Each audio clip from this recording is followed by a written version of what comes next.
Donc, presque 8 heures, le soleil commence à se lever. Je quitte l'auberge de Arcajuera pour aujourd'hui, je vais visiter le Léon. Je vais visiter la cathédrale, la maison de Gaudi.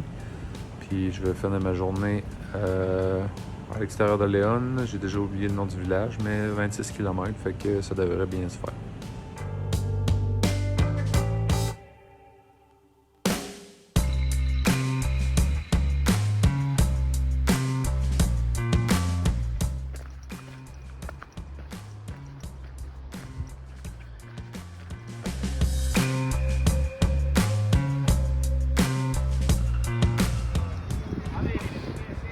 Aller à l'école, les amis.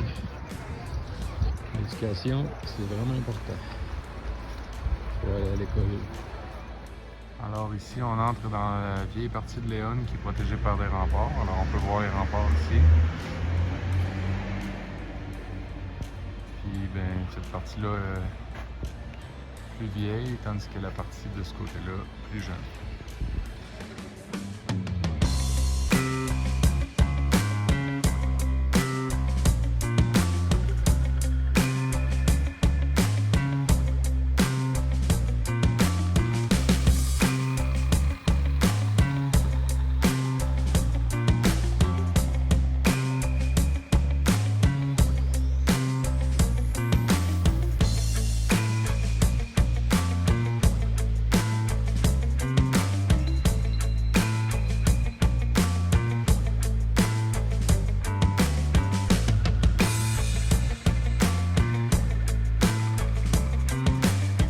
Donc, je vous propose de découvrir en même temps que moi la cathédrale, qui va être juste là. Ça devrait être grandiose.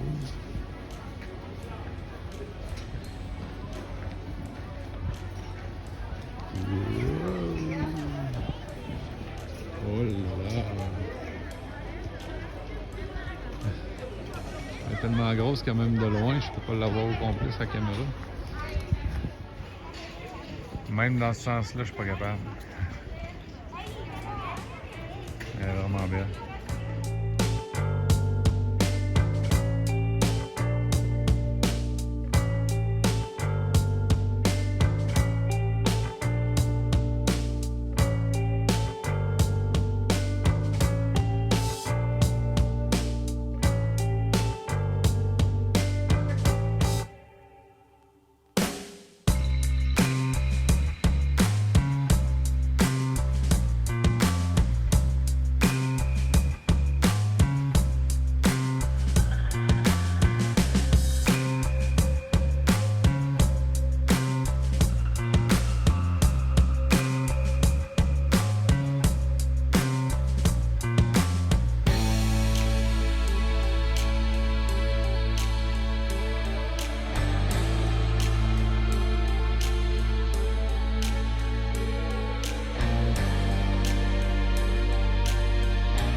Alors, je vais tenter de vous faire un petit historique de la cathédrale de Léon, qui est juste derrière moi. La cathédrale a été commencée entre le 13e et 14e siècle, et précisément en 1255 sous Alphonse X le Sage. C'est une copie de la cathédrale de Reims en France. Le manque d'argent et les nombreux effondrements des éléments de la cathédrale ont retardé son achèvement qui s'est terminé au 19e siècle. Ces vitraux, réalisés entre le 13e et le 20e siècle, sur une surface globale d'environ 1900 m², sont uniques dans leur genre en Espagne. La lumière éclaire à travers les 125 fenêtres hautes jusqu'à 12 mètres l'intérieur de l'harmonieux édifice. Alors, je vais aller tenter de visiter ça. Donc, les garçons, cette cathédrale-là, elle a 766 ans. C'est presque 2 fois l'âge du Canada.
Bon, j'ai été faire la visite de l'intérieur. Effectivement, les vitraux sont vraiment impressionnants.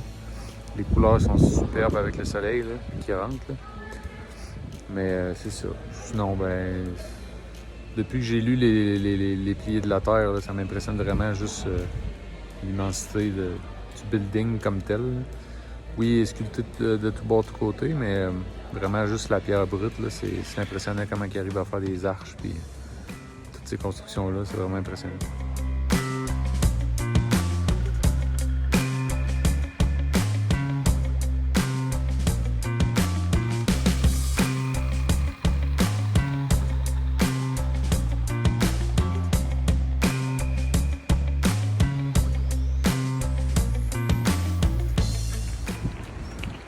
Bon, ben, bye bye Léon. C'était vraiment une belle ville. J'ai vraiment apprécié. Maintenant, c'est le temps de continuer mon camino. Et la prochaine grande ville d'importance que je vais croiser, c'est Santiago. Bon, enfin sorti de Léon. Ils sont bien belles ces grandes villes-là, là, mais sortir, là, des fois, c'est compliqué. On manque de se faire frapper à tous les coins de rue par du monde stressé. Il faut avoir les yeux tout autour de la tête. Là, je sors, là. Il me reste une petite rue, puis après ça, je suis dans la campagne.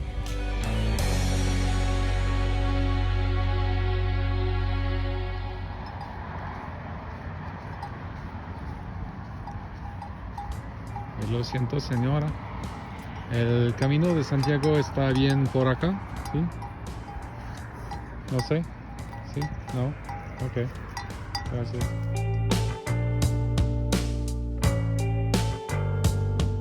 Bon, ben là, j'ai le choix de suivre le chemin français, le Camino Frances qui suit essentiellement le long de la route, puis j'ai le choix de la route alternative qui s'en va dans la nature, mais ça rajoute 3 km. Mais je vais me taper de la sortie de Léon sur le bord des routes. Là. Je pense qu'un peu de nature, ça va me faire du bien. Fait que 3 km de plus.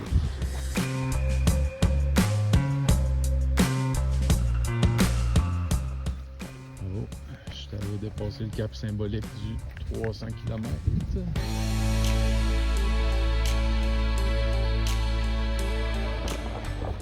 T'es bien gros, toi. Une chance que t'es gentil. On dirait un tigre. Ça, les cocos, c'est un chien de berger. On voit les cocos qui sont marchés.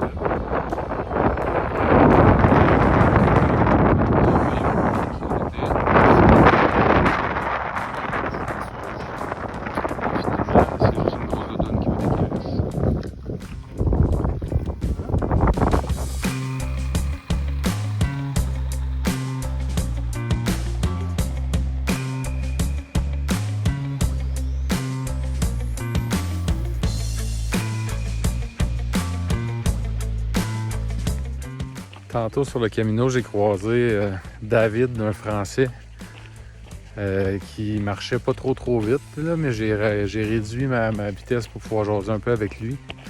Il s'avère que c'est un anti-vax.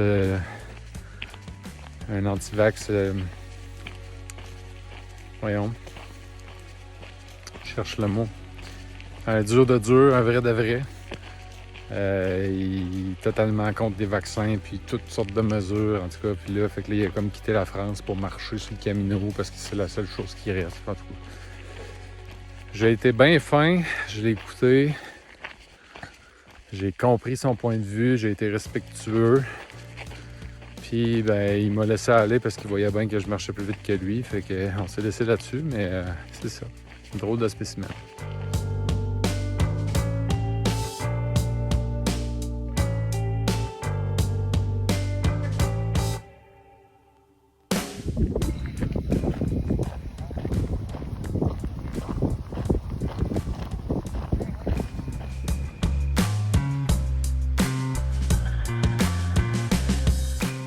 Bon, mon auberge est derrière moi, juste là.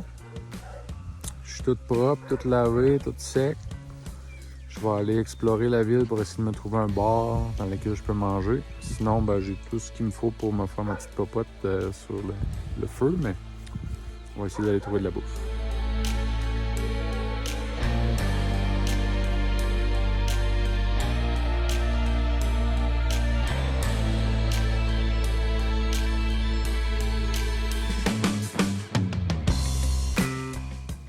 mais pas de chance. Le seul bar qui avait été ouvert en ville, je dis bien le seul, ils prennent pas la carte de crédit. Il me reste pas assez d'euros en monnaie pour acheter quoi que ce soit. Fait que je suis condamné à me faire à manger sur mon petit brûleur. Des bonnes pâtes avec des sardines, ça va être délicieux. Sérieux, ce petit four-là, ça doit bien être, pour moi, 2 livres à traîner, là, mais avec toute la guille, là, mais je m'en passerai pas. Ça vaut vraiment la peine. Spécialement dans des occasions comme ça où tout est fermé, ben, au moins on est toujours à l'abri avec un petit sac de pâtes dans le fond de son sac. On peut manger.